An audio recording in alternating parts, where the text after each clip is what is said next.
प्रणाम गुरुदेव। 7 चक्रा मेडिटेशन में मुझे सिर्फ अपनी थर्ड आई पे कुछ वाइब्रेशन महसूस हो रही है, बाकी चक्रों में कुछ फील नहीं हो रहा।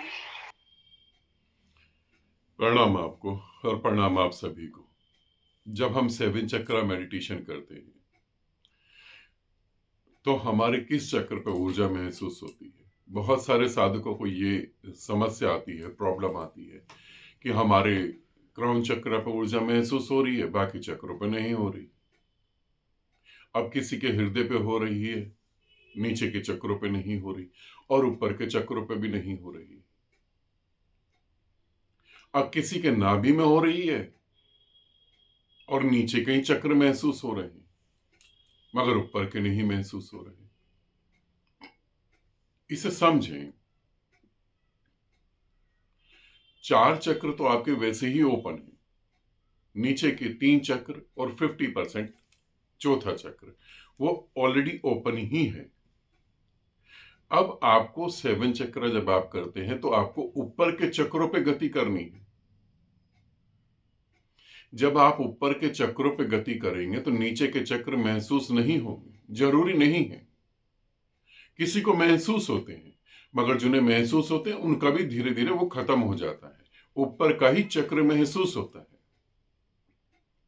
जब आप थर्ड आई से क्राउन चक्र पे जाएंगे तो क्राउन चक्र और थर्ड आई महसूस होगी, और जब थर्ड आई से और आगे क्राउन चक्र पे गति करेंगे तो आपको थर्ड आई महसूस नहीं होगी। और क्राउन चक्र से अगर ऊर्जा ऊपर गति कर गई तो आपको अपना शरीर ही महसूस नहीं होगा। तो जैसे जैसे आप गति करेंगे वैसे वैसे नीचे के चक्र महसूस नहीं होंगे। उन चक्रों पर ऊर्जा तो गति करेगी मगर फीलिंग्स नहीं होगी। फीलिंग्स कहां होती है? जहां आप ज्यादा केंद्रित होते हैं। मान लेते हैं कि आपके घुटने में चोट लग गई, तो आपको इस पूरे शरीर में घुटना सबसे ज्यादा महसूस होगा।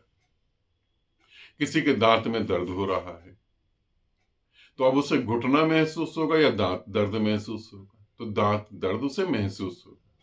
जहां ऊर्जा ज्यादा होती है वही चीजें महसूस होती है, बाकी चीजों को हम भूल जाते हैं ना। तो जो थर्ड आई पे महसूस हो रही है ऊर्जा वो बिल्कुल ठीक है। आपको बाकी चक्रों पे गति करने की कोई जरूरत नहीं है। थर्ड आई से क्राउन चक्र में जाए, जैसे अभी हमने फर्स्ट लेवल करा। सेकंड लेवल जब मैं बनाऊंगा तो उसमें जरूर जुड़े, और फिर थर्ड आई से क्राउन चक्र पे गति करें, या फिर थर्ड आई मेडिटेशन में जुड़कर साधना करें तो और अच्छा रहेगा। ठीक। आनंदित रहें, सदा खुश रहें। बहुत बहुत प्रेम आप सभी को।